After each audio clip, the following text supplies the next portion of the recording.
जोहार, मैं उमेश कुमार। कहानी उमेश की जुबानी के 17वें एपिसोड में मैं एक बार फिर से आप सभी का स्वागत करता हूं, अभिनंदन करता हूं, इस्तकबाल करता हूं। 17वें एपिसोड में मैं आज आप सभी के साथ बात करूंगा झारखंड की ड्रेनेज पैटर्न के बारे में, यानी कि अफवाह प्रणाली के बारे में।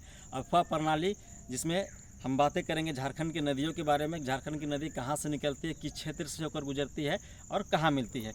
अफवाह प्रणाली के घटक हैं, यानी कि इसमें जो आती है, मैं बता दूं, नदियाँ, जलप्रपात और गर्म जल कुंड, तो ये सभी मिलकर अफवाह प्रणाली का निर्माण करते हैं। मैं आपको बता दूं कि झारखंड की अधिकांशतः नदियाँ मौसमी नदी या बरसाती नदी है। बरसात में तो झारखंड की नदियाँ भरी पूरी रहती है, उफान पर रहती है, लेकिन ग्रीष्म काल में अधिकतर नदियाँ मृतप्राय हो जाती है, सिर्फ सोन नदी को छोड़कर। और नौकागमन की बात करें तो झारखंड में सिर्फ मयूराक्षी नदी ही ऐसा है जहाँ पर नौकागमन होता है या नौका चलती है।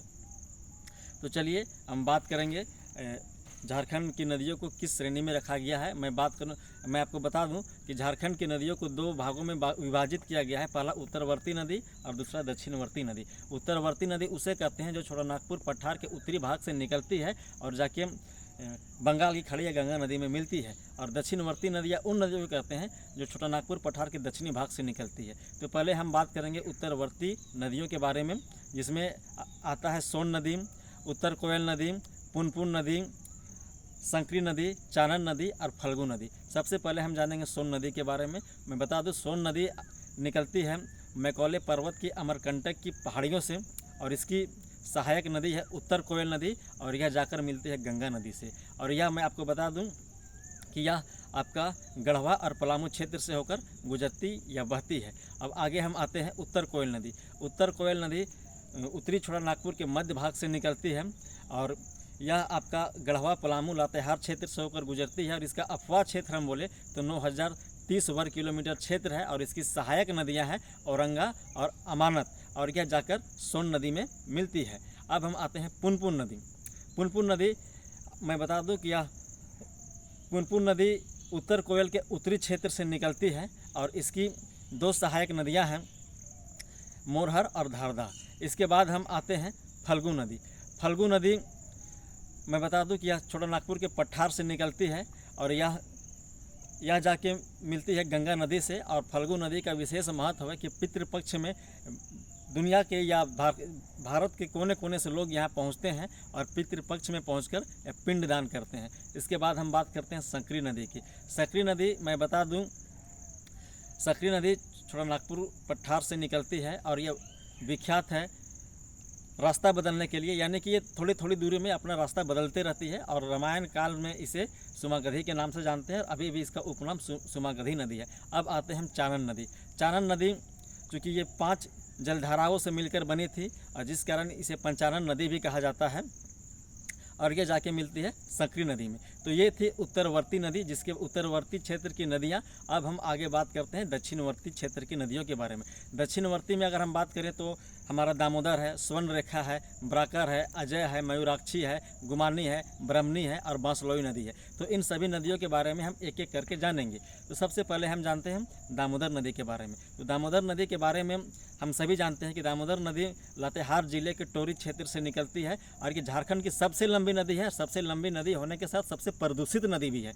और इसका अफवाह क्षेत्र हम बोले तो 12,800 वर्ग किलोमीटर है और यह झारखंड में कहें तो यह 290 किलोमीटर लंबी है। अगर इसकी पूरी लंबाई की बात करें तो यह 524 किलोमीटर है। और इसकी अगर सहायक नदी के बारे में बात करें तो ब्राकर है, आपका कोनार नदी है, बोकारो नदी है और अन्य नदियाँ भी हैं। और ये दामोदर नदी में कई नदी घाटी परियोजना या चल रही होती है, जिससे कि विद्युत या सिंचाई का भी काम चल रही होती है। तो ये था दामोदर नदी। अब हम आगे बात करते हैं स्वर्ण रेखा नदी के बारे में। तो स्वर्ण रेखा नदी के बारे में मैं आपको बता दूं कि स्वर्ण रेखा एकमात्र ऐसी नदी है कि जो स्वतंत्र रूप से बहती है और जाके बंगाल की खाड़ी में मिलती है और इसका अफवाह क्षेत्र है 11,868 किलोमीटर। और इसकी सहायक नदी है खरकई, कांची और कोकरो। अब हम आगे आते हैं ब्राकर नदी। ब्राकर नदी आपका छोटानागपुर के पठार से ही निकलती है और यह जाके मिलती है दामोदर नदी से और इसका अफवाह क्षेत्र है हजारीबाग है, गिरिडीह है, धनबाद है। अब इसके बाद ब्राकर नदी के बाद हम बात करते हैं अजय नदी की। अजय नदी जो कि बिहार के मुंगेर जिले से निकलती है, इसकी दो सहायक नदी है जयंती और पत्थरों, और यह 3612 वर्ग किलोमीटर क्षेत्र में फैली है और यह भागीरथ नदी में जाके मिलती है। अब हम बात करते हैं गुमानी नदी के बारे में। तो गुमानी नदी आपका राजमहल के पहाड़ी से निकलती है और यह भी जाकर गंगा नदी से मिलती है।